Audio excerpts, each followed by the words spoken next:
After a decade in the making, NASA is just weeks away from launching its next mission to Mars. We are here today to talk about the Mars 2020 Perseverance rover and Mars helicopter.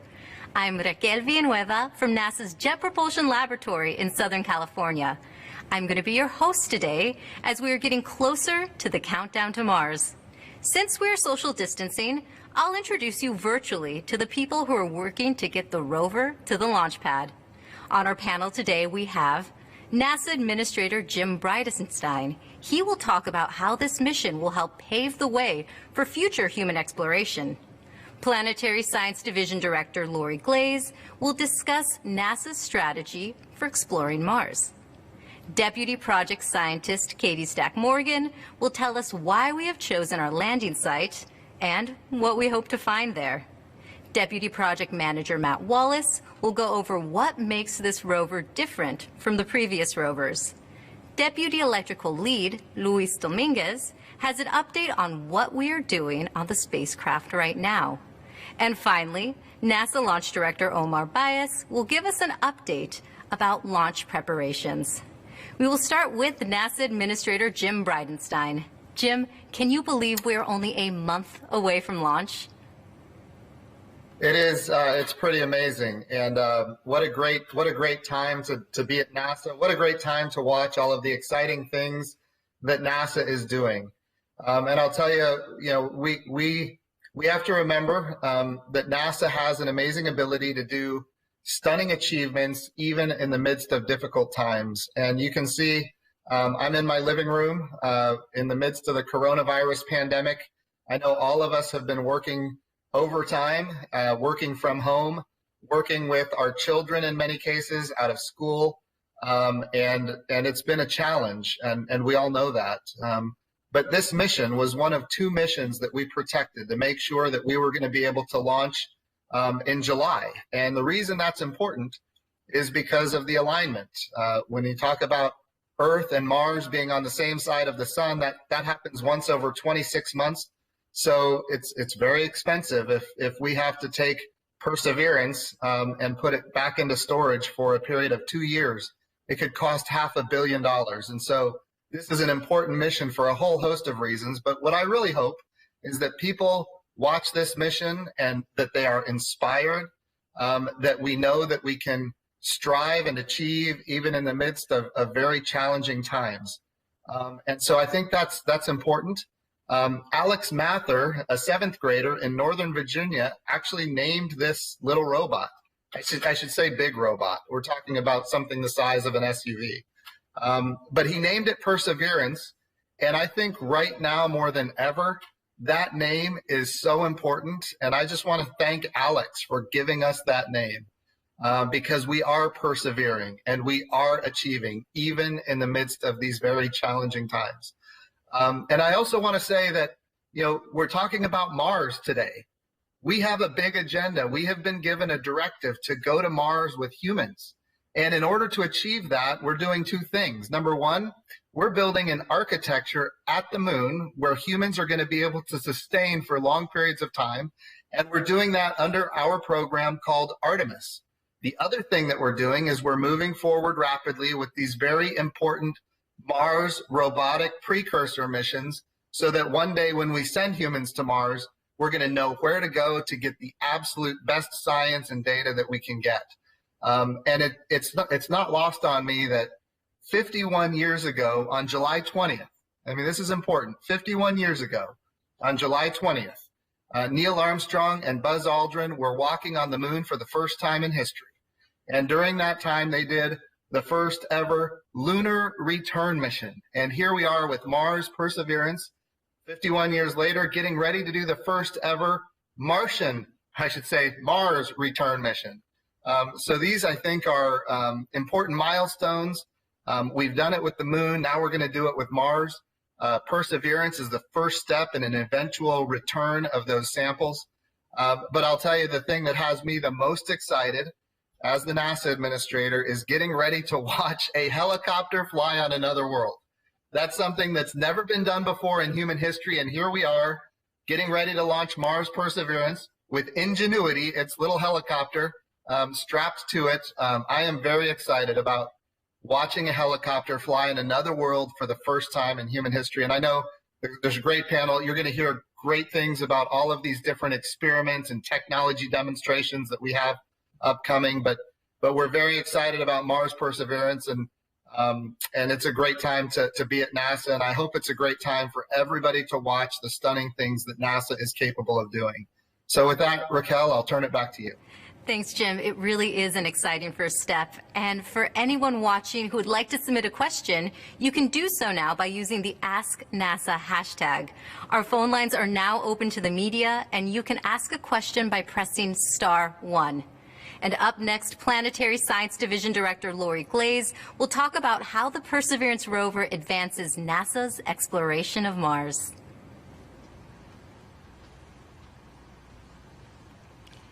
Thanks, Raquel. It is my pleasure to be here today as we begin our countdown to Mars and the launch of the Perseverance rover. At NASA, our vision for science is to lead a globally interconnected program of discovery that encourages innovation, positively impacts people's lives, and is a source of inspiration. And this mission does all of that. Perseverance is the most sophisticated mission we've ever sent to the red planet's surface.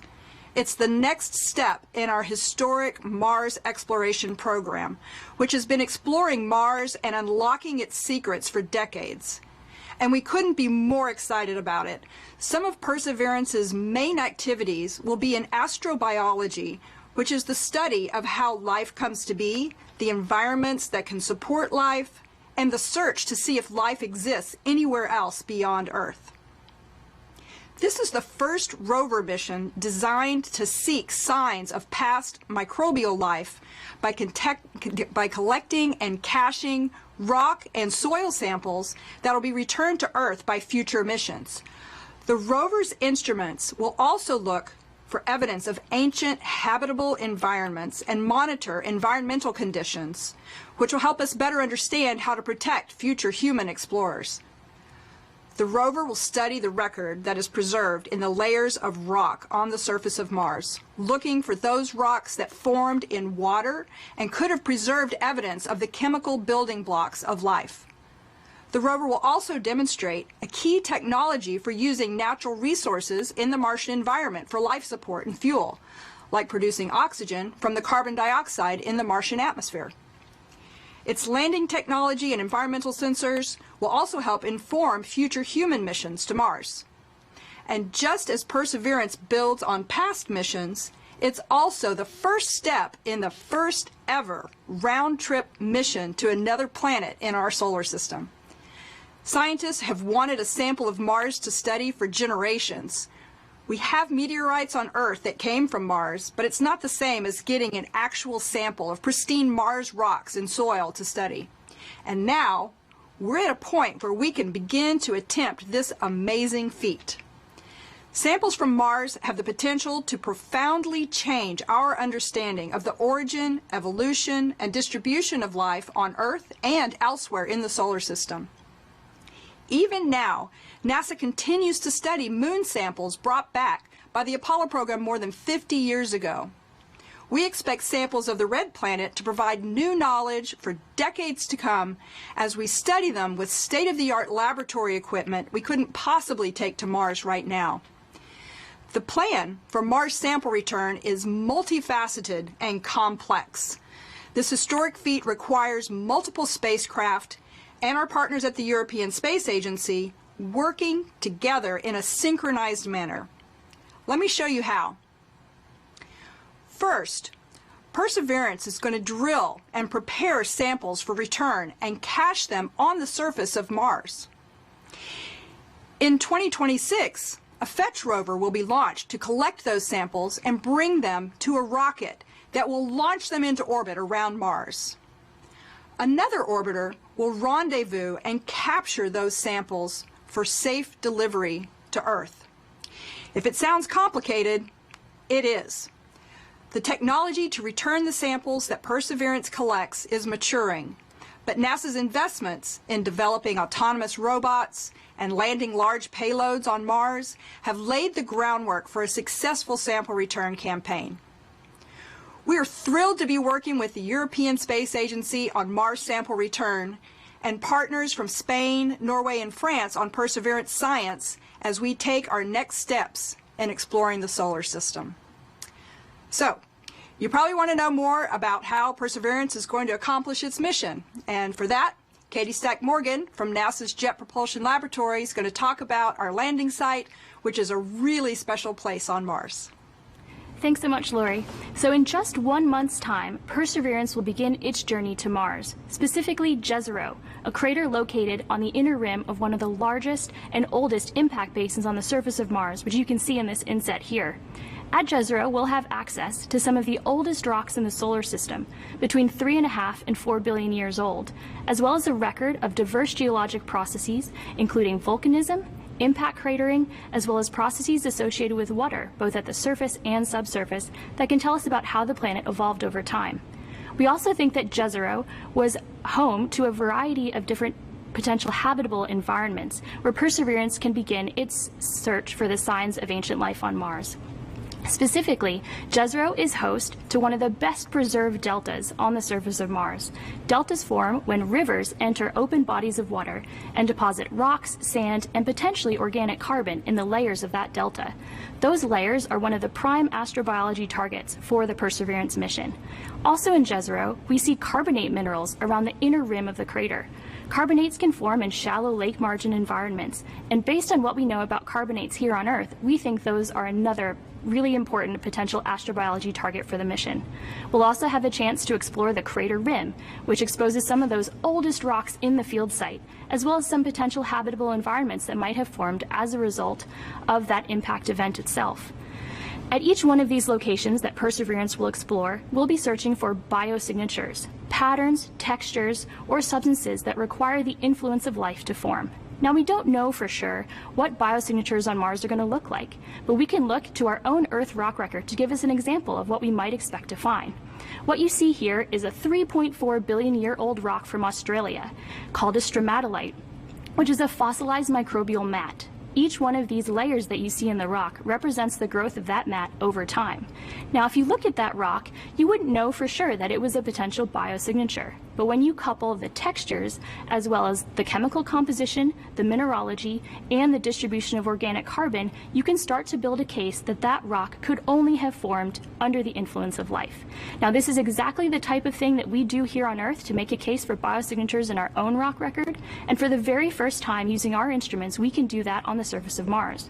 So using that fine-scale detail, coupled with the geologic context, we're going to do our best to identify, collect, and document the most compelling scientific cache of samples that we possibly can to address some big picture questions, fundamental questions, including, how did the surface and climate of Mars evolve over time? How do rocky planets form and differentiate? And of course, was life ever present on Mars? To accomplish this, we're going to use a scientific payload of 7 instruments. Some of those instruments, like the Sherlock and Pixel instruments on the end of the rover's arm, which provide those mapping capabilities, as well as RIMFAX in the body of the rover that uses radar to study the subsurface of Mars, are brand new. We've never sent them to Mars before. Other instruments, like the SuperCam instrument and MassCam-Z up on the mast of the rover, are updated versions of instruments that we flew on Curiosity. These instruments represent contributions from the U.S. and our international collaborators, and are uniquely well suited for helping Mars 2020 accomplish its science objectives. As a part of that, we're preparing for future human exploration of Mars, and to do that, we're using instruments like the MOXIE instrument, which takes CO2 from the Martian atmosphere, converts it to oxygen, which is relevant for life support and potential creation of a fuel that could get those astronauts back home to Earth. We also have the META instrument, which is our weather package that measures pressure, temperature, and humidity, which are pieces of information that astronauts would want to know if they wanted to work and live safely on Mars. So we're still 8 months away from Perseverance landing on the surface of Mars, but our science team is busy at work prioritizing our most important science questions, trying to figure out where we would go with Perseverance to answer those questions, and thinking about what samples we want to put in our sample cache. And we can't wait to get Perseverance to the surface of Mars. And so with that, I'll hand things over to our Deputy Project Manager, Matt Wallace. He'll tell us a little bit more about the engineering side of Perseverance and share with you some of the challenges that our team has had to overcome over these past few months. Thanks very much, Katie. Perseverance is a big 1 metric ton vehicle, as the administrator said. It's a very capable system. At first glance, it looks a little bit like the Curiosity vehicle, and in fact, we have been able to leverage a lot of the investment that was made to bring Curiosity to the surface. In particular, the entry, descent, and landing system has some commonality. However, this vehicle is in fact a new mission, a new vehicle with new capabilities. Katie talked about some of these enhanced instrumentation, which we're taking with us, and technology experiments. I'll mention a couple of the engineering systems. Starting with the wheels at the bottom of the vehicle. There's 6 wheels, and they've been ruggedized so that they're more capable of dealing with the surface of Mars and pretty much anything that Jezero Crater can throw at us. Also, we have a new powerful computer that we've added. It's doing double duty. In fact, its first task is to help us get safely down onto the surface of the planet. It's taking imagery of the surface during the descent activity and processing that imagery and figuring out where we are in Jezero, understanding relative to the different hazards in the crater, and it will divert the spacecraft away from those hazards. Now, Jezero is a very interesting scientific target that's got a lot of relief, rocks, cliffs, hills, things like that, which are great for science, but they are also challenging for landing a spacecraft on Mars. And so this new system will keep us safe in going to this exciting new science target at Jezero Crater. We also use this computer to help us process imagery on the surface more rapidly, and by doing that, we can look for hazards and we can avoid those hazards as we're traversing, doing our science mission. That allows us to drive at about twice the speed that Curiosity was able to drive, in fact. In addition to the computer, we have some new cameras. Now all our missions carry a lot of science and engineering cameras to begin with, but we have something new this time. We've taken some ruggedized commercial cameras and we've dispensed them around the spacecraft, and those cameras will be taking high-definition video of the spacecraft during the entry, descent, and landing activity. So we should be able to watch this big parachute inflate supersonically. We should be able to watch the rover deploy and touch down on the surface. And this is going to be very exciting. It's the first time that we have ever been able to see a spacecraft land on another planet. We're looking forward to that imagery, obviously. We take a lot of cameras with us to the surface of Mars, and we have, again, on previous missions, a lot of eyes, but we've never taken ears. And so this time we're also taking a microphone, a couple microphones actually. And again, those microphones will be active during the entry, descent, and landing activity. We should be able to hear this system as it's going through the process of actually landing on Mars. And then when we get on Mars, we'll also be able to turn on the microphone, listen to the wheels turn over the surface on the rocks, listen to our big rotary percussive drill out on the end of the robot arm, sample those rocks, as well as wind and other things. And so those are all exciting new capabilities that we have on the vehicle. Now, you don't get through development of this complexity without a few problems, and I'll just mention a couple. I'll start with a couple years ago, due to an anomaly on a parachute test program, we had to take a second look at our own parachute and the design that we had for that parachute. And we made the difficult decision to actually modify that parachute to strengthen the canopy, to give us more robustness during that supersonic entry activity. And that is not an easy thing to do, in part because you have to test this parachute. And testing parachutes on Earth is difficult. You have to put it on a sounding rocket, which we did out of Wallops facility down in Southern Virginia. You take them up to the upper atmosphere, and then you deploy these parachutes in the thin upper atmosphere to simulate the Martian environment. And what you're seeing here is a slow motion video of one of those parachutes inflating. And in fact, these are difficult tests to do. This is the first supersonic planetary parachute test that we've done in about 40 years for the agency. And the project was fortunate and able to pull off 3 pretty much perfect tests. And so that was one of the challenges we had. And Katie mentioned, and others mentioned, the sampling system that we have on the vehicle. Our sampling system is, of course, composed of a lot of different mechanisms that we use to move the robot arm, to core the sample, and then to manipulate and seal the sample after we've collected it. And it's very difficult to build mechanisms for a rover that has to operate flawlessly 100 million miles away with no human intervention. And so building those gearboxes and those motors in an environment that drops down to minus 200 degrees Fahrenheit pretty much every night, that's exposed to this very fine Martian dust and has to deal with other adverse environments is always a challenge.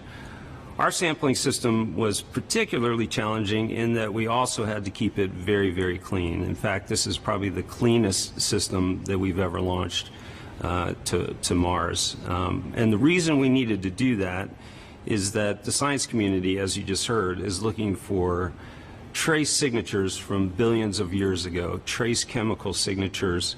We don't want to confuse the search for those ancient signs of life with terrestrial contamination that we took with us to Mars and then, of course, brought back. And so that required a lot of effort to understand how to get this system, both biologically and chemically, as clean as we needed it. So those are some of the challenges. Some of those kind of come along with the territory, but I will say a few months ago we were faced with something we really never expected, as was the rest of our community and the rest of the country and the world. And that's the pandemic.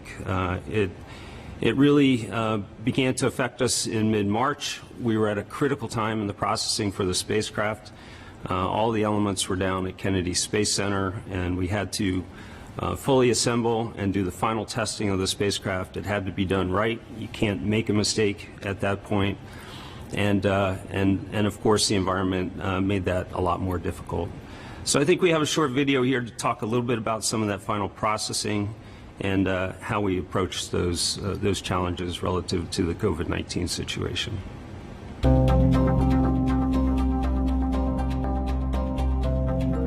This new rover will search for signs of ancient life, test new technologies, and gather rock samples which may someday become the first pieces of the red planet ever returned to Earth for analysis.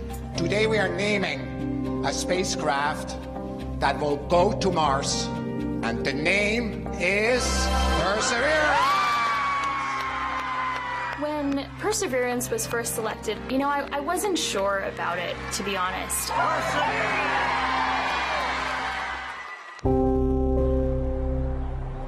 When the pandemic struck, the future was certainly unknown. It was like walking into a blind, dark alley. You didn't know what was there, what was in front of you, what you were going to have to deal with.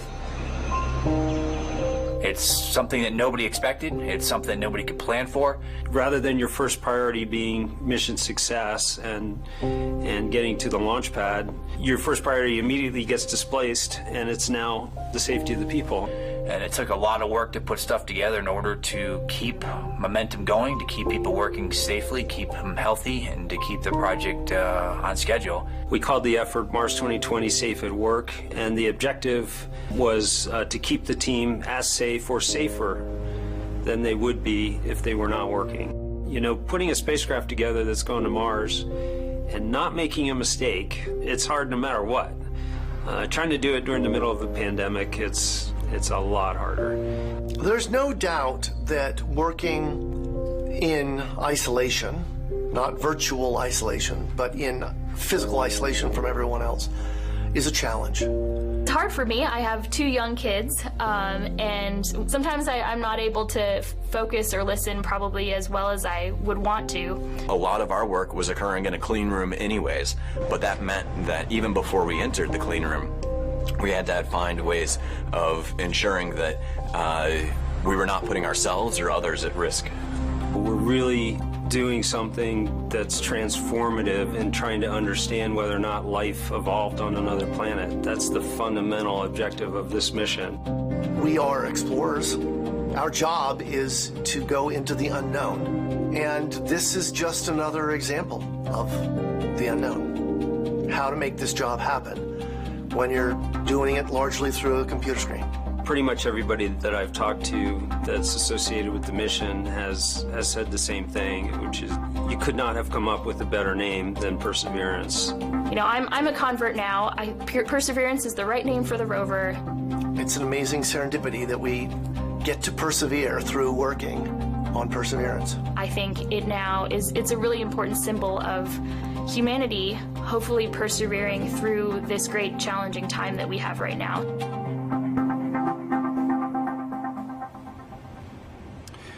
So you can see it was a challenge for us to overcome this, and we understand that the Mars 2020 community was not the only group facing this. As I said, the community and the country and around the globe, everybody had to deal with this. I asked the team a couple months ago if they would like to do something to kind of symbolize and mark these challenges that we faced, and they designed something that we called a COVID-19 Perseverance plate. This is a plate that's now affixed to the port side of the rover. It has a symbol of a globe representing all of us that face this challenge together, the spacecraft leaving the Earth on its way to Mars, and all of this supported by the now familiar staff and servant of the medical community. The community that was really on the front lines, keeping us safe. And you know, they really inspired us, I think, through this period, and we hope that this plate and we hope that this mission, in some small way, can inspire them in return. You know, this has been a team effort all along. It's a big group of people that's required to do this type of mission, and it's not just the people on the team, but it is the people that support us from the public. And to mark that, we are carrying this plate that you see here. It has 3 microfiche, and those microfiche hold the 11 million names of the people that signed up to take their name along with this spacecraft to Mars. We're very appreciative of that interest and the support that we have, and that's part of what makes this job so exciting. I mentioned the team. As I said, it's a big team, and this is just the team here at JPL that was part of this development. In fact, the team spans every center in the agency pretty much, as well as our international contributors and our tremendous industry partners that have been part of this. Everybody has worked together, a lot of days, a lot of nights, a lot of weekends and holidays to get us to the point where we're at. And to kind of tell you a little bit more about the integration and test activity that's been happening down at Kennedy Space Center and the final steps to get us to the pad, I'm going to hand it off to Luis Dominguez. Great. Thanks, Matt. So the Assembly Test and Launch Operations team, also known as the ATLO team, started assembly of the spacecraft back at JPL in January of 2018. The ATLO team is the team on the project that's entrusted with putting together the final flight vehicle, and we take components from across JPL, the US, and the world, and we start populating that onto the spacecraft and testing them to make sure that everything works properly. We're talking about the radio, the flight computer, control boxes, antennas, lasers, all the different instruments that allow the spacecraft to do its mission once it gets to Mars. When we initially shipped to KSC, the spacecraft was actually shipped in pieces, so all the individual stages of the spacecraft were shipped independently: the crew stage, the descent stage, the rover stage, the back shell, and the heat shield. And when we arrived, we did a lot of testing to make sure that nothing was damaged in transportation and that everything was working appropriately. And then we began to assemble the spacecraft for the last time. As the Deputy Electrical and Integration and Test Lead for the team, my main focus is on integrating all the electrical and electromechanical components of the spacecraft while making sure that the personnel and the hardware are kept as safe as possible during that integration process. We also, it's a highly stressful, highly demanding environment, but it's also extremely rewarding to see the spacecraft put together like that. At the moment, we're currently in the process of electrically integrating the harness that connects the spacecraft to the last stage of the launch vehicle, which was just installed last night, actually. And as soon as I'm done here, I'm going to head into the high bay to start checking that out. And after that's complete, we will begin encapsulation of the spacecraft. And the encapsulation of the spacecraft is where we actually clamshell the spacecraft in between its two payload fairings, which will protect it while it's exiting Earth's orbit and on its way to Mars. As you can see, the spacecraft is a very small part of this launch vehicle, but it's the most important part, and we're hoping she gets there safe. Thanks, Luis. And I actually have a couple questions for you. What else is left for your team to complete on the Perseverance rover? So once the spacecraft is encapsulated, we will actually lift the spacecraft onto a transport vehicle, and then that transport vehicle will take it to the vertical integration fixture facility, where it'll get craned to the top of the rocket and mechanically integrated. And we'll do some final electrical closeouts before we light the candle. That's great. And I also heard you started as an intern for the Curiosity rover. So what's it like to see your work on this next generation rover as it gets to the launch pad? It's been an amazing adventure here at NASA. I started as an intern on the ATLO team, actually, for the Mars Science Laboratory project. And it was interesting moving from more smaller day-to-day, week-to-week tasks when I was a student to being a lead on this very important mission and taking a much more strategic big picture view of integrating a spacecraft. I can actually say I've touched and tested in some form every piece of hardware on this spacecraft. And I truly appreciate the work NASA does to provide internships to students around the country, and thankful every day for having been given that opportunity. Having grown up in South Central Los Angeles, I never thought I would be where I'm at today. And it's an honor and a privilege to work with all the brilliant people on this team at JPL and at NASA. I'm really looking forward to launch day. Thank you, Luis. Thank you for answering my questions. And hitching a ride on the Perseverance rover is the Mars helicopter, which now has a new name, Ingenuity.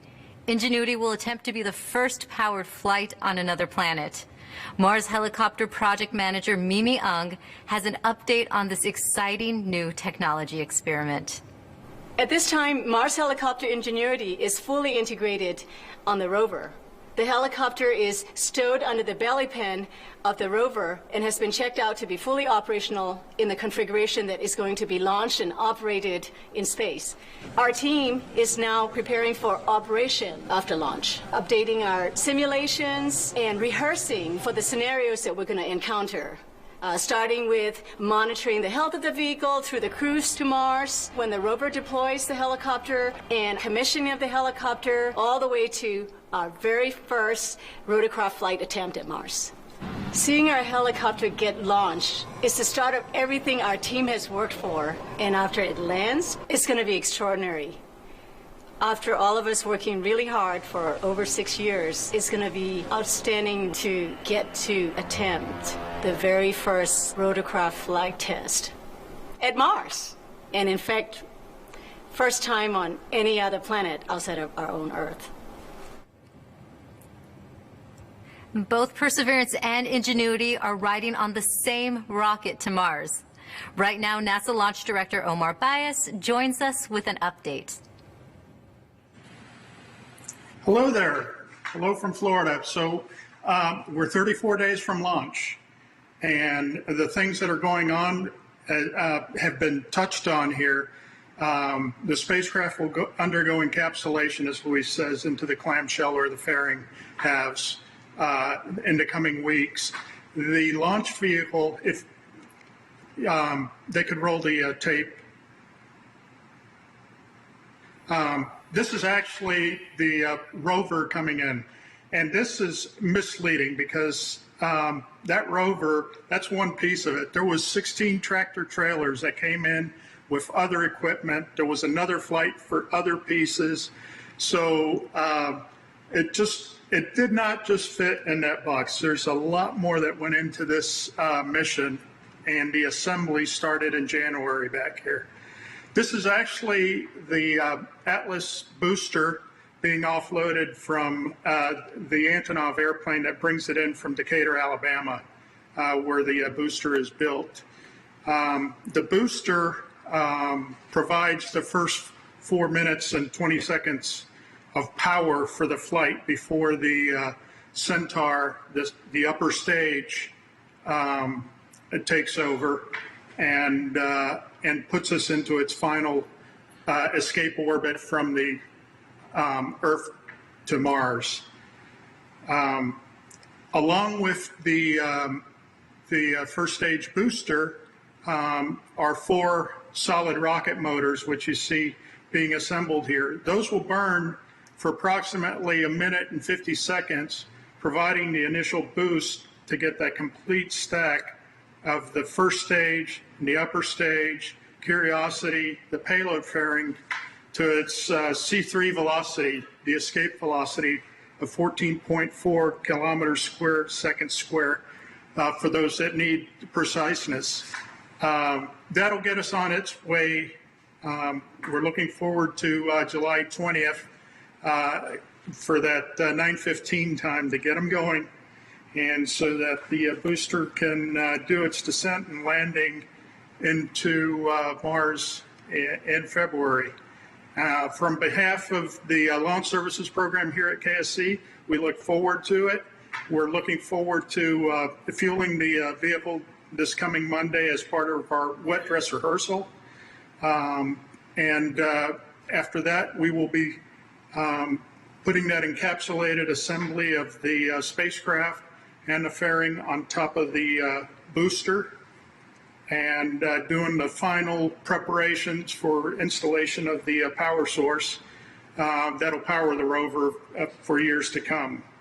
So from behalf of NASA and the Launch Services Program, it's a pleasure to do this launch, and 34 days from now, we'll have some happy faces here. Thanks for the update, Omar. We're looking forward to the happy faces. Now, we are ready to take media questions. Remember to press *1 to get put in the queue, and please direct your questions to one of the panelists. We're also going to take questions through the Ask NASA hashtag, but first on the phone line is Bill Harwood from CBS News. Oh, thank you very much, and I appreciate this, guys, for taking the time to chat with us. 2 very quick questions. One is just to have an update, maybe for Lori. What is the total cost of this mission, or what number should we be using? And maybe for Omar, how much, and for Matt Wallace, how much reserve is left in the schedule to handle anything that goes out of the ordinary? Are you right down to the wire, or have you got some time to handle unexpected issues? Thanks. Great. So thanks for the question. So I can tell you that the cost for the development of the Perseverance rover all the way up through launch is about $2.4 billion, and then there's another $300 million that we'll spend to operate Perseverance after it's launched and it's on its way, and then once it lands, and to do all of the surface science once it gets to Mars. I'll toss it back over to Omar and to Matt. Yeah, I'll just say, Okay. And as relative to the spacecraft, the key margin that we have is in the launch window itself. We're targeting the first launch day as July 20th, as Omar said, but the window, in fact, lasts until August 11th, and so. And even during those single days, we have multiple opportunities to recycle if there's some issues. And so we think we have some robustness there. We have good robustness there in the launch window. Relative to the launch vehicle processing, I'll turn it back over to Omar. And yeah, Bill, relative to schedule, we are a green light schedule from here on out. In other words, any major perturbation could affect the launch date. But as Matt said, we got plenty of window or runway ahead of us, and we're not worried about it. I'm sure, Florida weather as it is, it's been perfect the last couple of days, but we'll probably run into some not so perfect days that could set us back. And the team is flexible enough to be able to handle a 3-week window, I would say. And we have analyzed that to the 11th of August. And if need be, and the analysis provides us additional margin, we might even get out to the 15th of August. So no concerns from our part. Great. And now the next question is for Maria Corin from The Atlantic. Hi, everyone. This question is for whoever would like to take it. There are some scientists and other space fans out there who think that NASA has given a lot of attention to robotic missions to Mars over the years, and they want to see spacecraft visit other spots in the solar system, especially moons where there might be evidence of life right now rather than ancient signs. So I'm wondering what you would say to those people who believe that Mars is a little bit overstudied and that we should be focusing elsewhere in the solar system on the search for life. I'll be happy to take that question, like Maria. Thank you. I'll take it. I, for one, am a fan of our entire solar system. I love every destination that we have. There's incredible science across, as you know, the entire solar system. Mars has been a really fantastic place to really explore in depth. And so our Mars exploration program has really done an amazing job at Mars, and there's still a lot of work to be done there.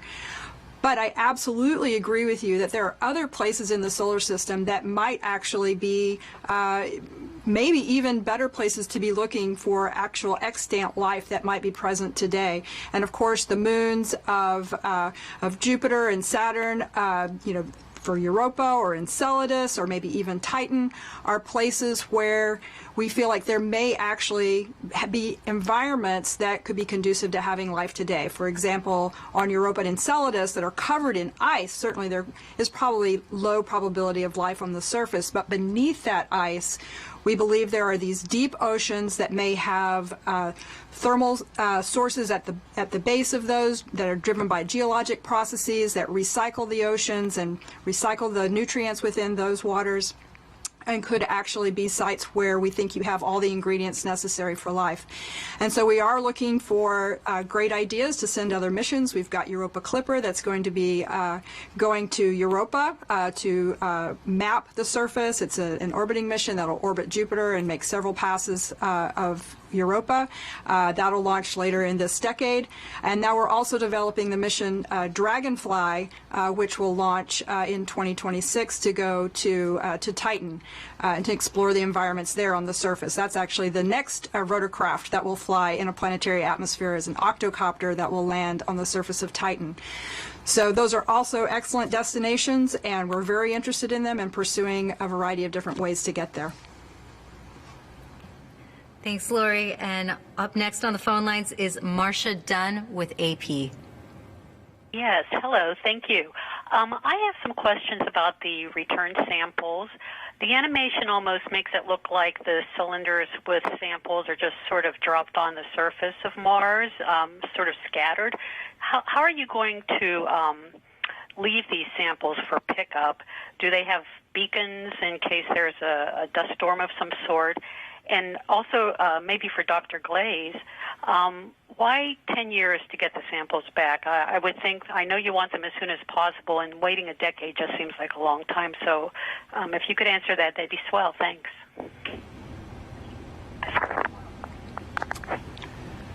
I was going to suggest that perhaps Katie take the first part, or Matt. Yeah, I can start off, and Katie can jump in here. Just to understand how these samples are collected and then left on the surface.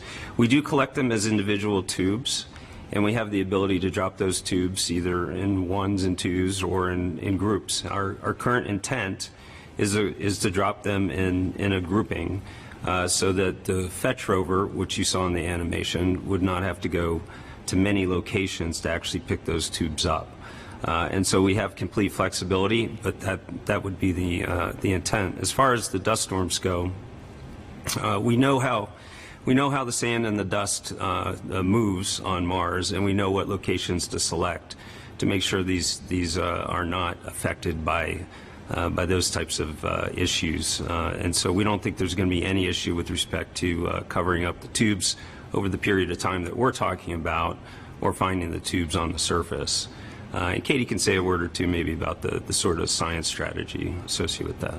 Yeah, that's something that we are still very much thinking about, and will be guided by our exploration on the surface as we, decide where and how to sample, and where we'd like to leave that sample cache.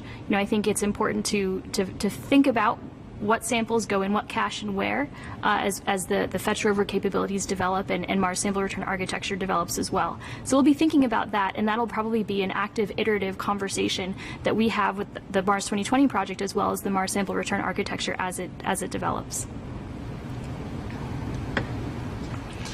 Great. Yeah, so I'll now try to take the next part of that question, which is, why does it take so long to actually get the samples back? And you're absolutely right. We definitely want to try and get those samples back here. They're very precious. We want to get them back here so that we can start the analysis and learn from the samples.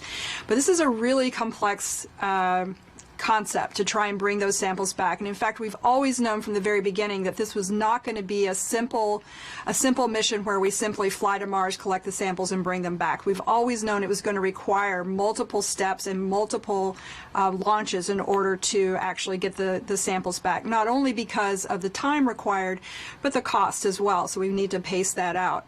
We're really in a great position right now where we have developed a fantastic partnership with the European Space Agency, which actually allows us to get those samples back a little bit earlier than had originally been planned if we were trying to do it all on our own.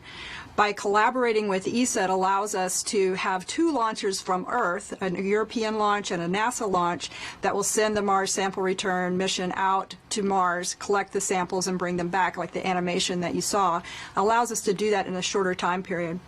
Right now we're working on and developing the plans for that Mars sample return mission. We're planning towards a launch around 2026, which would then bring those samples back in 2031. It takes a little time to get out there. It takes time to pick up the samples on the surface. Then it takes time to actually get out of orbit at Mars and bring them back. So it's a long and involved process, but it's one we're absolutely dedicated to, and we're going to make it happen. Great. That was some great teamwork getting that question answered. Thank you. And on the line now we have Keith Cohen with NASA Watch. Hi, I have a question for Jim Bridenstine. It's a branding question. You just brought back the worm logo. So Bobby Brown was recently on 60 Minutes, and he referred to this mission as NASA's first astrobiology mission. Now, of course, the Vikings were, but I'll let Bobby add that. But NASA has a program that's been going on for 20 years, and it's called astrobiology. Yet if you go to the website for this mission, unless you know where the one page is where it mentions astrobiology, there's no links, no nothing. You go to the astrobiology page, they don't even know this thing is happening today. They don't even mention the rover. And so I'm kind of wondering, there are going to be 4 rovers on Mars soon, all doing astrobiology, and it's going to be a big deal. So maybe you could explain a little bit on the branding and the marketing here, why NASA can't get their act together, and maybe, hoping to hear that you're going to get this all figured out by the time the thing lands. No, Keith, that's a great question and a great point. I'll tell you, astrobiology is really something that it depends how you define it, whether or not this is the first mission or not. If you look at what we did with Spirit and Opportunity, we made discoveries. We discovered that on the northern hemisphere of Mars, it was 2/3 covered with water. That indicates that it had a very thick atmosphere, that it had maybe even a strong magnetosphere, which would indicate that Mars at one time had a molten core. When we think about having a thick atmosphere and liquid water on the surface and a magnetosphere, all of that indicates that Mars was maybe at one time habitable. In other words, it could have supported life. So you could argue that even when we were doing Spirit and Opportunity, that those missions were astrobiology missions. And of course, with Curiosity and now Perseverance, we're building on that base of knowledge. And so all of that is so important. We are, in fact, trying to find signatures of life. And of course, we're interested in finding life itself. Now, that's not what this mission specifically is all about, but I can tell you, in the last couple of years, NASA has made some significant discoveries. Complex organic compounds on the surface of Mars, methane cycles that match the seasons of Mars, liquid water 12 kilometers under the surface of Mars. So there's so many things that are kind of building up here to say that, look, the probability of finding life on another world is going up. We're not saying it's there. I don't know that it's there. Nobody else knows either. But that's really what astrobiology is all about. And Mars really gives us the best opportunity, I think, in the short term to make a significant discovery that will forever change how we think of ourselves and forever change how we think of space exploration in general. Look, if we can find life on another world, I think people are going to be so excited about the discovery and what comes next that we're going to be doing missions throughout the solar system. I know that the question earlier about why are we going to Mars and not these other places, certainly we want to go to all those places, and we have plans to go to all those places. But it's also true that that the highest probability of maybe finding life at this point is going to be Mars. There are people out there who would say that Europa or Enceladus provide biologically a higher probability. But technologically, that's going to take some time. And of course, working on that. JPL, I want to give a lot of kudos, a lot of compliments to JPL, which is, a partner with NASA. We call it one of NASA's centers.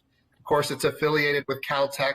But what an amazing job by that team. And of course, they're building the plans and the hardware that's going to help us get to Europa, that moon of Jupiter, where we believe there's the ingredients that could potentially have life.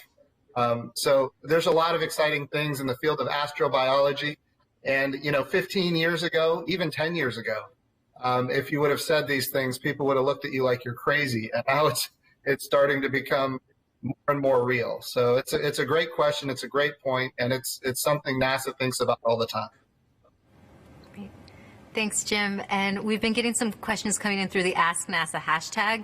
I'm going to read one of them now. Aaron on Twitter is asking, apart from entry, descent, and landing, what is the most challenging part of the mission? Well, I can try to answer that question. There's a lot to choose from. These missions are very, very difficult. We talked about the challenge just in the last few months. Dealing with the pandemic, obviously, but I think from a basic mission perspective, the most difficult part has been building and testing the sampling system that we referred to. As I said before, it's composed of a lot of different mechanisms. These are systems that have to operate at a very high level of reliability. They have to operate autonomously. There's a lot of control and autonomy in our software systems that go along with them. They require extensive test facilities so that we can simulate the Martian environment and the right set of rocks and targets.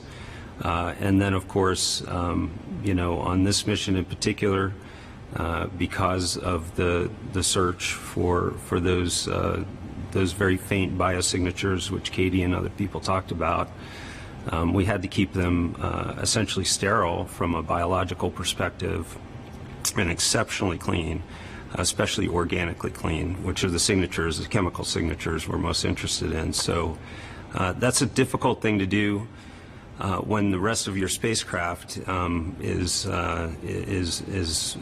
really designed and inherited from the systems that we have to use in the aerospace industry and in civil space.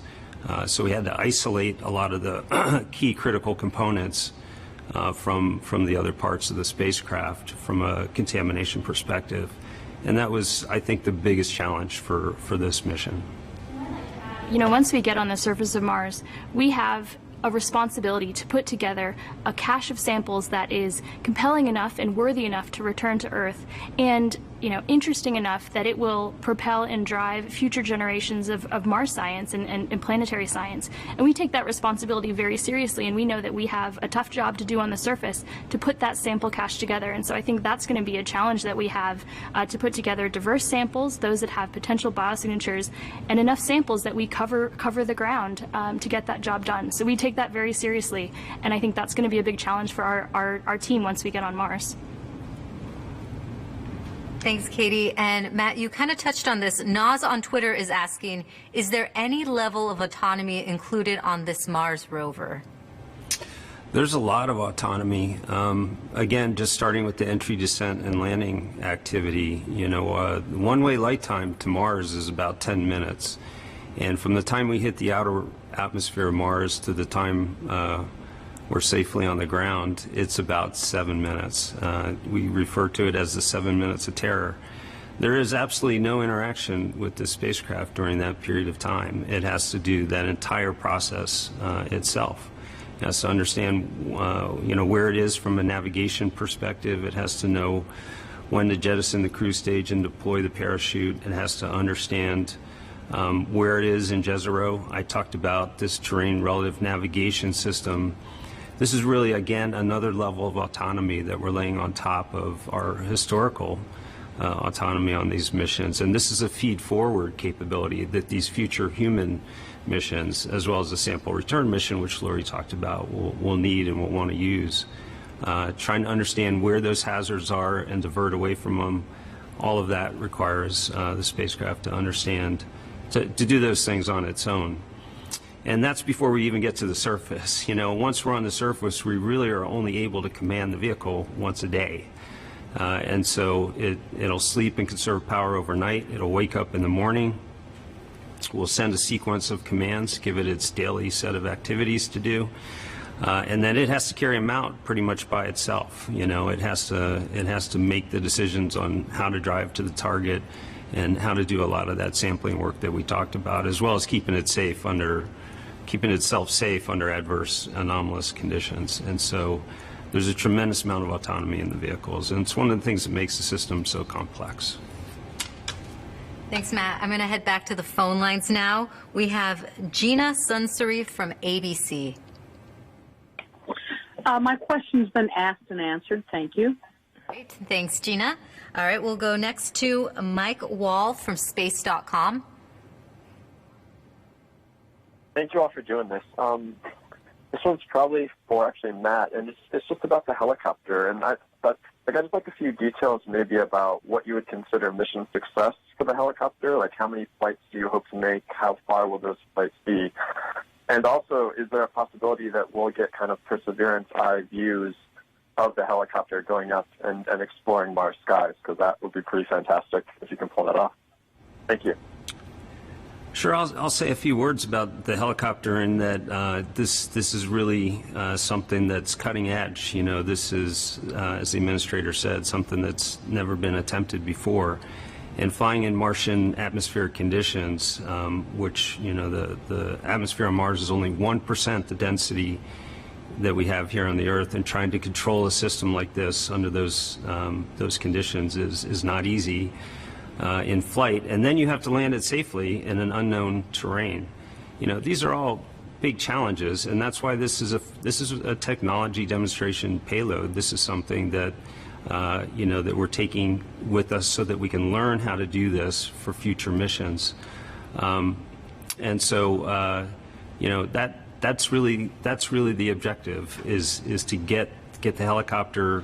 Just to be able to accommodate it on the vehicle was a big step. Getting it to Mars, getting it safely off the vehicle, we're going to learn a lot. And really just the very first flight where this helicopter spins its rotors and lifts up off the ground, it's going to be both historic and we're going to learn a lot. And so we are not, we are not looking for an extensive and ambitious return from this technology. We're looking to learn those first few things that we need to learn with the technology. We should be able to image the helicopter while it's flying from the rover. We're going to have a safe standoff distance, 50 to 100 meters or so. But we have pretty powerful cameras that we should be able to zoom in, and we're hoping to be able to catch that flight. Whether or not the helicopter will actually see the vehicle, the Perseverance rover, will depend a little bit on orientation and how high it goes and those sorts of things.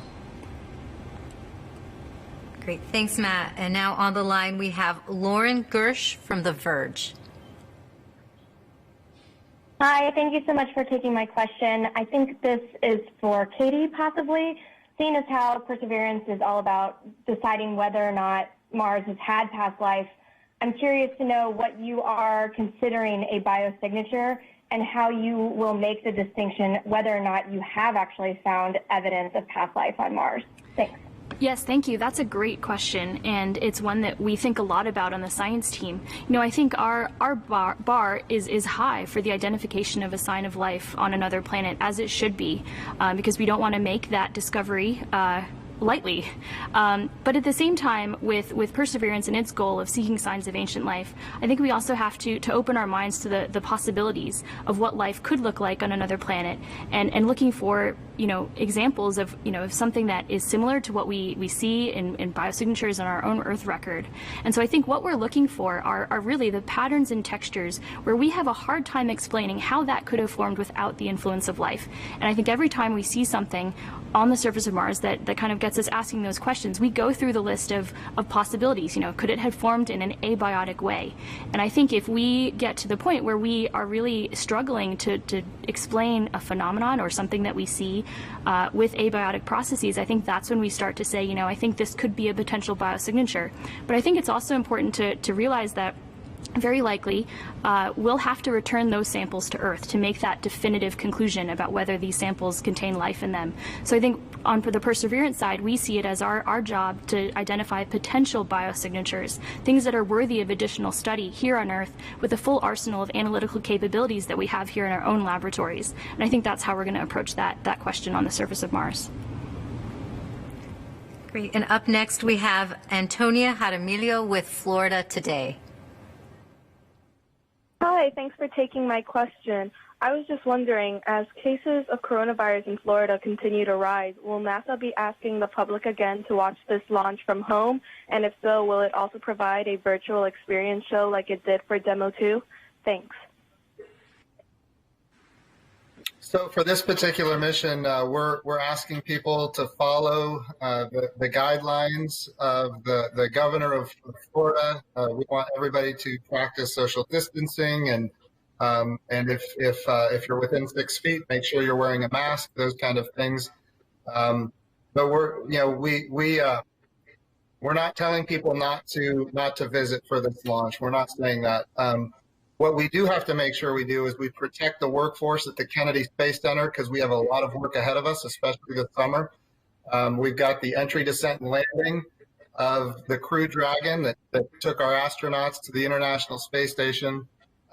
We have just a lot of other activities. We have to make sure. So we're not going to open up the Kennedy Space Center, but certainly people are going to travel. We ask people not to travel for DM2. Which was, of course, the launch of the Falcon 9 rocket with the Crew Dragon and Doug Hurley and Bob Behnken in the capsule. And it appears they didn't listen to us. So we're asking people to follow all of the necessary guidelines to keep themselves safe, and we're trusting them. Thanks, Jim. Up next is Dave Mosier with Business Insider. Thank you for taking my question, and good luck with the launch. Matt, you mentioned the EDL video cameras. I'd like to know more about those. What resolution will they film in? When might we expect that 7 minutes of terror footage to get back to Earth? And will you have any use for them after landing? And then I also understand that this is a discretionary payload. Did these cameras sort of beat out any other ideas that the team had? Thank you. Yeah, those are all good questions. I'll try to answer them in some sort of order. But just to start with your last question, these were not in competition with any other payload on the spacecraft. Our payloads were selected via the normal process, and as we got further down the road and got more mature, we realized that we had an opportunity. We had some residual capability to install these. They take very, very little mass and volume. I don't have the numbers exactly, but they're essentially unnoticeable at the spacecraft level as far as resource requirements go. And that's because we didn't build something new. We didn't build something that was particularly sophisticated. We were able to go out and use commercial, off-the-shelf, available products, and so that made it a lot easier to go both develop them quickly at low cost and to accommodate them. Resolution-wise, I'll have to check. I believe there are 10 megapixel cameras, frame rates as high as 40, I think, frames per second. But we can get the exact numbers. They produce a lot of data. The data is not going to come back in real time during entry, descent, and landing. We have very limited telemetry during that period, and so we'll bring that imagery back over the first couple weeks on the surface. Thanks, Matt. Up next is Paul Brinkman with UPI. Yes, hello. Thanks for doing this. Obviously, the Mars rovers have surprised in the past in terms of how long they've stayed operational. I'm wondering, what is the outside length of time that both Perseverance and Ingenuity could be operational? And also, regarding the helicopter, to what extent do you know how many flights there might be for that? Thanks. So I can respond to the longevity question. We have a primary mission defined for the vehicle of 1 Mars year, which is roughly 2 Earth years, and that's similar to the design requirement for Curiosity. As you know, Curiosity is still operating on the surface here, about 8 years or so since we landed. The good news about these systems is that although they have to operate in a harsh environment, that environment is relatively repeatable and stable. And so once you get past those initial issues, those infant mortality issues, it's not unusual for our spacecraft to continue on for well beyond their design lifetime. Voyager 1 and 2 are the best examples I can think of, but there's no guarantee, and so we try to operate the system under the assumption that that we'll only have so much time to get the work done, and build it robustly, and hope that we get more time. Great. Does anyone want to take on the Ingenuity question? On Ingenuity, we have 3 flights designed for the surface. I think kind of nominally. However, as I said, we're going to take them 1 flight at a time. So. And then up next is Tony Rice with WRAL. Thanks for taking my question. This is from Matt Wallace. One of the few disappointments from the Curiosity entry, descent, and landing was the damage that occurred to the wind sensor on the REMS instrument. Have there been any changes in the EDL procedure or in the META instrument itself to prevent something similar from happening again, based on what you learned nearly 8 years ago? Yeah, one of the things we learned with our Sky Crane system is that we have the ability to kick up some debris from the engines on the descent stage, and we have taken have made some changes on this project to protect things that are sensitive to that or potentially sensitive to that. Optics, wind sensors are good examples.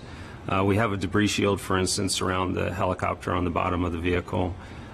So the answer is yes. We've tried to adjust for that environment. Great. Thanks again, Matt. We have a lot of people on the lines right now. Up next is Lee Holtz with the Wall Street Journal. Hi. Thank you very much for taking a question. For the administrator, if I may, NASA is not alone in voyaging to Mars this summer. China expects to launch its first Mars lander, I guess. The United Arab Emirates is launching its first interplanetary mission, Destination Mars. European Space Agency and Russia are putting their lander together for 2022 now, I guess. And of course, SpaceX keeps talking about starting the cache supplies for future colonists. I mean, this is very busy. I wonder if you'd reflect for us on the changing nature of interplanetary exploration in this age of internationalization. What are the operational and diplomatic effects from your vantage? Thank you. Well, that's another very important question. The first thing that we're going to need is additional communication throughput. That's the number one thing that we're going to need, and we're already at the limits of our communication capabilities for deep space. So we're going to need to really plus up the architecture for that. But to your point, a lot of these countries that do these activities, they want to use the deep space network that NASA has established, and we're very willing to support in that effort.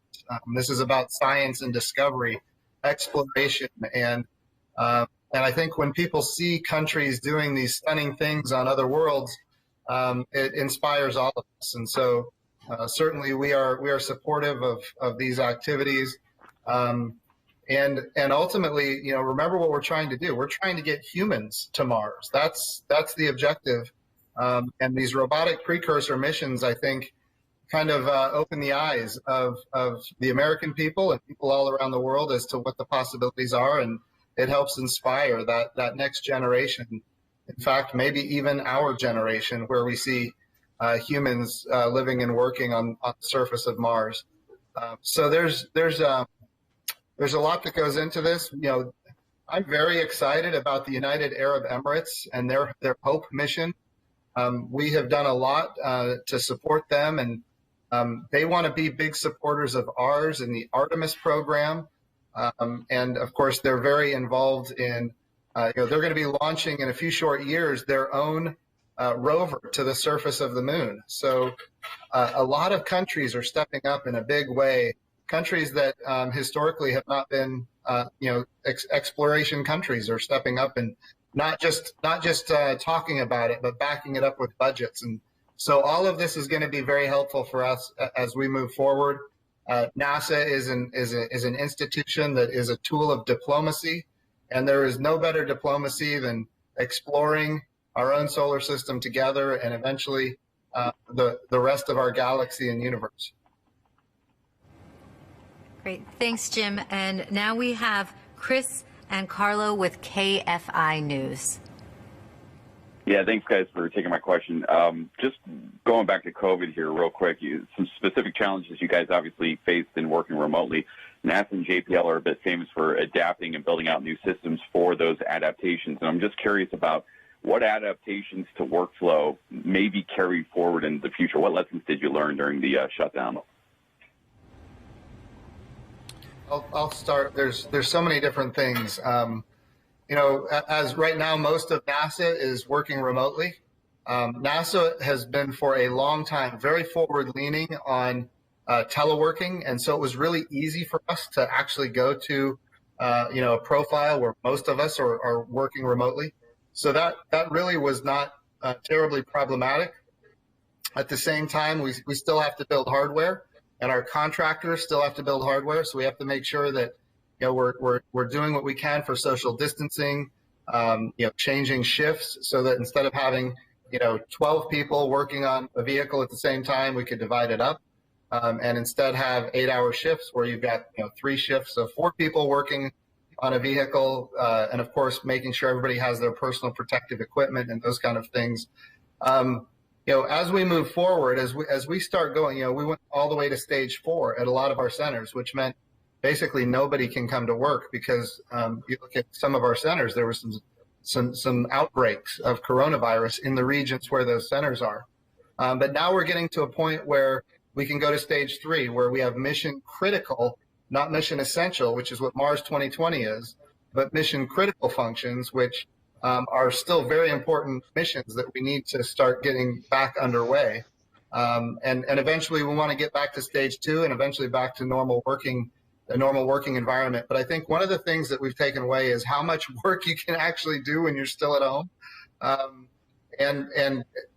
So there's different types of work that you're able to do from home. And I'll tell you, when I'm at home, I'm doing a lot more outreach than I've ever been able to do before, because everybody is either a phone call or a teleconference away. We're not having to organize schedules to get everybody's schedules to perfectly match and travel and everything else. So there's certain areas where you're more productive and other areas where you're less productive. And I think when we get back to a more normalized work environment, we're going to have to take the lessons learned and apply them. And I know JPL has been thinking about these things as well. So I don't know if anybody else has anything to add. Yeah, I mean, I'll just agree with the administrator completely. We're carrying these lessons forward. We're starting to look as well into at least relative to 2020. We're pulling the lessons learned that we've acquired over the last several months into our operations. We're thinking about what it means with respect to critical activities like entry, descent, and landing. And we're getting a lot better at every day, really, I think, at operating remotely and understanding how to safely bring people in to get the work done, as was discussed. Great. Thank you. And next on the line is Jennifer Lerman with Popular Mechanics. Hi, thank you so much for taking these questions. A quick question for maybe either Matt or Katie. What do you hope to learn by recording sound during the mission? And then Katie, actually, another very quick question. You mentioned that you were a little bit iffy about the name Perseverance. Was there another name that you also favored, perhaps? Thank you again. Yeah, maybe I'll start off. And to your first question, what we hope to use the microphones for, I think we're really excited to hear the sounds of Mars and the sounds of the rover interacting with its environment. We'll hear the wheels whir and the gears turning, and we have a microphone on the SuperCam instrument. So when we basically zap the rocks with the SuperCam laser, we'll hear that zip sound, and that may tell us something about the properties of the rocks themselves. So there may be some science to glean from that as well. So we're excited to use the rover's ears to do that. In terms of the rover names, there were 9 candidates there, and I think everybody had their favorite. I don't know that I had a particular favorite there. But in the end, the rover name when the rover name is selected, it just really becomes part of the rover. And once that name is selected, you can't separate the rover from its name. And so, I think those of us who've worked on some previous rover missions, it just happens. And once the name is selected, it just becomes. And so I think that's very much what's happened with Perseverance for me personally. And I think I know that that's true for everyone else too. So it is Perseverance, and we're excited that it is. Great, thank you. And up next is Leo Enright with Irish Television. Thanks, Raquel. I think this is probably for Katie, who talked about the complexity of collecting samples on the surface. The actor Matt Damon famously scienced the you-know-what out of Mars, and we can certainly say that the Curiosity rover has done that at Jezero Crater. But it does seem like the traverse there has been far, far slower than most people would have expected, for very good reasons. Yellowknife alone would delay you for months. But I'm just wondering, will there be different time pressures on this mission at each sample site, just to get the sample and move on to the next to collect enough for the return cache? Will it be more of a shoot and scoot mission? Yeah, so that's a great question, and one that we are thinking a lot about as we come up with notional scenarios for the mission and what our sample cache might look like. One thing that we know about that sample cache is that we wanted to have diversity, and we wanted to cover the interval of time that we think the rocks in Jezero represent, and that does require us covering substantial ground to put a cache together like that. But I think we have a couple of advantages on our side, particularly in comparison to Curiosity and Jezero Crater. Part of the reason we picked Jezero Crater as a landing site was because it had such a well-understood environment that we could see and understand from orbital images alone. And so in Curiosity's case, in Gale Crater, you have a 5-kilometer thick mound, and uncertainty of what that mound actually represents geologically. So we've had to spend a lot of time with that mission doing the science to understand what rocks we're even looking at. With Jezero, we know already that we have a delta. We know that we had a lake in Jezero Crater, and we know that this crater is perched on the rim of a giant impact basin. So we expect things like impact megabreccia, sampling some of that ancient Noachian crust on Mars. So I think the fact that we have such a good understanding of this landing site already really helps us plan and plot out the course of our sampling exploration. So I think that really helps us. And so I think we will feel some pressure to cover that ground simply because we want to put together the best cache of samples that we can. But we have some advantages, I think, over some previous missions in terms of how well we understand our landing site already. Great. One more question from Aklo Jha from The Economist. Hi there. Can you hear me? I've got a really quick question for the scientist. Probably Dr. Morgan. And then there's another one as well. But the first one, you talk about how this mission is the very latest in the sort of the long quest to try and answer the question of whether there was life at one point on Mars. I just wonder if you could describe just briefly what is it about Perseverance that what will it be able to do that previous missions possibly haven't to get us closer to answering that question? Because from my understanding, if life is there, it's not that this will detect it, but they'll be able to get much, much closer to that answer. And the other question I just had quickly for the group as well was, you know there's plenty of missions going to Mars, and the UAE one, as we've heard, and the European Space Agency eventually. Can you just talk a little bit about how your science on this mission will complement the science going on elsewhere? I know you're talking, but it'd be interesting to know how you're complementing each other. I'll tackle your first question, and that's where I think we really get to some of the instruments and the scientific payload that we have on Perseverance. And those instruments on the end of the rover's arm that have the ability to map in very fine detail chemical composition, mineralogy, and the presence of organic carbon in a way that we've never been able to do before.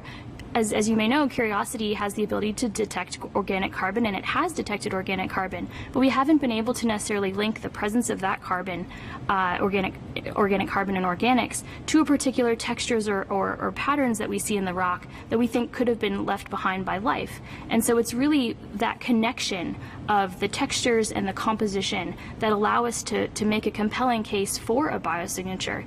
And the instruments on Perseverance allow us to do that really for the first time on the surface of Mars in a non-destructive way. Also in the way that we collect our samples, instead of grinding the rocks into powders, we're actually collecting preserved cores of rock that we can bring back to Earth and study. So I think that's really how we distinguish ourselves in advancing the search for potential biosignatures on the planet Mars. And maybe I'll toss it to Lori or someone else in the panel to answer the second part. Yeah, I'm happy to take the second part of that question. Thanks. So yes, as you mentioned, there will be several missions headed to Mars, several this summer, and then of course European Space Agency in 2 years as they postpone the launch of the ExoMars rover. But this summer, of course, China is going to be sending their first lander to Mars.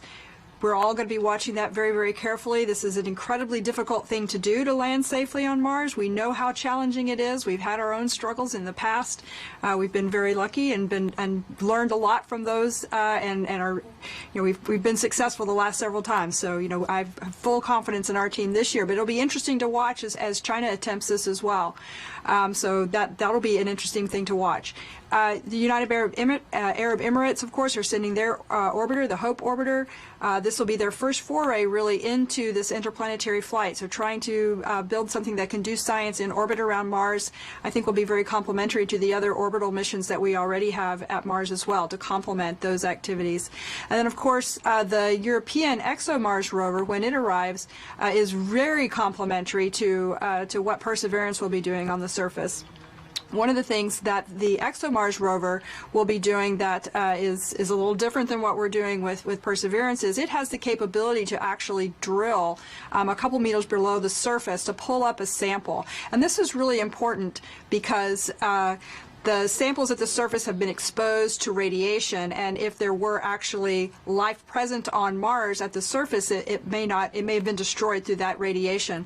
But samples beneath the surface may actually still have a potential to contain some actual extant life. So there's going to be a very interesting complementarity there between the ExoMars rover and Perseverance. Great. Thank you, Lori. And unfortunately, we can't answer all the media questions on air. For those of you with additional questions, please call JPL's Digital News and Media Office, and we'll also continue to answer questions of social media online right now. So thank you for your questions, and thank you to our panelists for joining us today. Perseverance is targeted to launch from Cape Canaveral, Florida on July 20th. It will land on Mars in February of 2021. You can follow at NASA Persevere to keep up with its launch and journey to the red planet. And join our conversation by using the hashtag #CountdownToMars. You can also visit nasa.gov/perseverance and mars.nasa.gov/perseverance. For all of those interested in a deeper dive, we also have a new press kit available online, and it is filled with information and graphics describing the rover and mission and can help answer any questions you might have. All of the images you saw today will replay after this briefing. Thanks for watching.